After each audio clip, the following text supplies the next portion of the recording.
आज Iran Israel युद्ध का 33वां दिन है। यानी 1 महीना 3 दिन हो चुका है। यानी दूसरे महीने के पहले हफ्ते में इंटर कर चुका है। दुनिया हर रोज नए आर्थिक संकट से गुजर रही है। मिसाइलें दागी जा रही हैं। नए देश खुलकर सामने आ रहे हैं। ईरान इजराइल युद्ध को लेकर दुनिया कई हिस्सों में बढ़ चुकी है।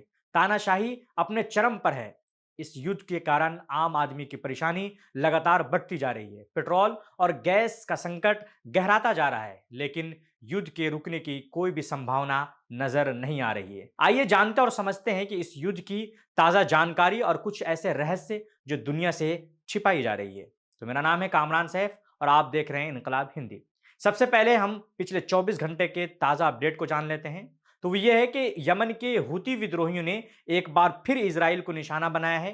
हूती प्रवक्ता यहया सरी के मुताबिक इस बार बैलिस्टिक मिसाइलों की बौछार की गई है और इसराइल के कई अहम ठिकानों को निशाना बनाया गया है। सबसे अहम बात यह है कि इस हमले को उन्होंने ईरान और लेबनान के हिजबुल्लाह के साथ मिलकर अंजाम देने का दावा किया है। यानी अब यह साफ होता जा रहा है कि यह संघर्ष केवल दो पक्षों तक सीमित नहीं है, बल्कि इसके पीछे एक बड़ा गठबंधन सक्रिय हो चुका है। यह घटनाक्रम इस पूरे युद्ध को एक नए और अधिक खतरनाक चरण में ले जाता हुआ दिखाई दे रहा है। यमन के हूती विद्रोहियों की यह कार्रवाई केवल एक सैन्य हमला नहीं है, बल्कि एक रणनीतिक संदेश भी है।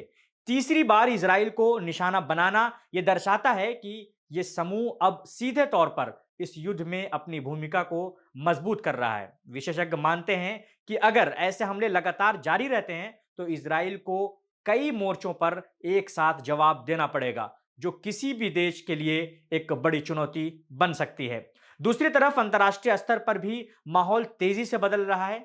अर्जेंटीना ने ईरान की इस्लामिक रेवोल्यूशनरी गार्ड कॉर्प्स यानी आईआरजीसी को आतंकवादी संगठन घोषित कर दिया है। यह कदम केवल एक औपचारिक घोषणा नहीं, बल्कि एक बड़ा कूटनीतिक संकेत है। इससे यह साफ होता है कि दुनिया के कुछ देश अब ईरान के खिलाफ खुलकर सख्त रुख अपना रहे हैं। इस फैसले के बाद आईआरजीसी से जुड़ी आर्थिक गतिविधियों और फंडिंग नेटवर्क और अंतर्राष्ट्रीय संपर्कों पर असर पड़ सकता है। इसका परिणाम यह हो सकता है कि ईरान पर आर्थिक दबाव और बढ़े और वो अपनी रणनीति में बदलाव करने के लिए मजबूर हो। इसी बीच रूस से आई एक खबर ने चिंता और बढ़ा दी है कि क्राइमिया में एक AN-26 सैन्य विमान दुर्घटनाग्रस्त हो गया है, जिसमें सवार सभी 29 लोगों की मौत हो गई है। बताया जा रहा है कि तकनीकी खराबी के कारण यह हादसा हुआ जब विमान पहाड़ी इलाके से टकरा गया।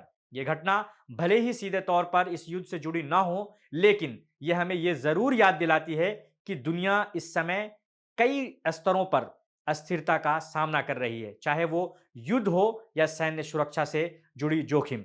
अब बात उस मुद्दे की जो पूरी दुनिया के लिए सबसे ज्यादा अहम है, हॉर्मुज स्ट्रेट। ईरान ने इस समुद्री मार्ग को लेकर सख्त चेतावनी दी है। ईरानी सांसद इब्राहिम अजीजी ने कहा है कि अब यह रास्ता केवल उन्हीं देशों के लिए खुला रहेगा जो ईरान के नए नियमों का पालन करेंगे।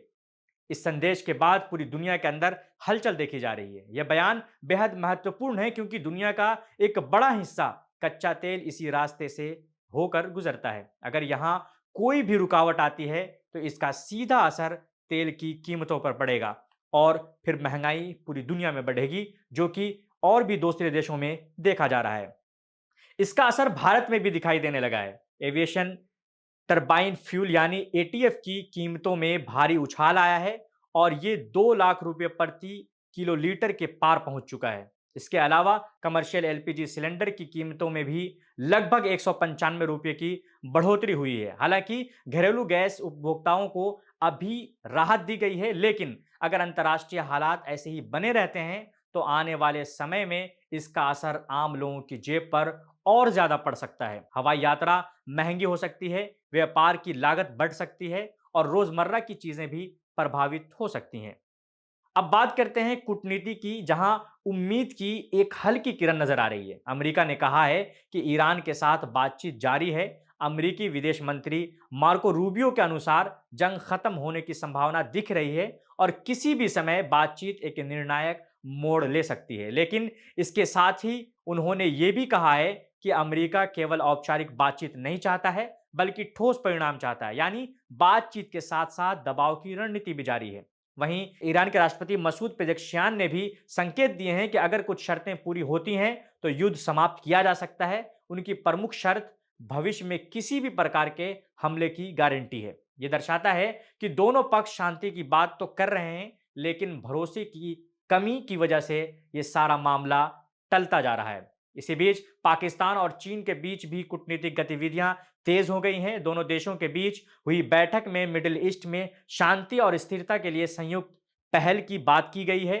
यह संकेत देता है कि वैश्विक स्तर पर नए समीकरण बन रहे हैं जो इस संघर्ष की दिशा को प्रभावित कर सकते हैं। और अंत में इराक से एक गंभीर खबर आई है कि बगदाद में एक अमेरिकी महिला पत्रकार का अपहरण कर लिया गया है। अधिकारियों के अनुसार इस घटना में शामिल लोगों का संबंध ईरान समर्थित मिलिशिया समूह से हो सकता है। यह घटना यह दिखाती है कि यह संघर्ष अब केवल सीमाओं तक सीमित नहीं रहा, बल्कि इसका असर आम नागरिकों और पत्रकारों तक पहुंच चुका है, जो पहले से ही जोखिम भरे हालात में काम कर रहे हैं। तो आज जंग का 33वां दिन और तस्वीर हर दिन के साथ और ज्यादा जटिल होती जा रही है। एक तरफ सैन्य हमले तेज हो रहे हैं, दूसरी तरफ कूटनीतिक बातचीत जारी है। अब दुनिया एक ऐसे मोड़ पर खड़ी है जहां एक सही फैसला शांति ला सकता है और एक गलत कदम इस संघर्ष को और खतरनाक बना सकता है। मैं हूं कामरान सैफ और आप देख रहे थे इनकलाब हिंदी।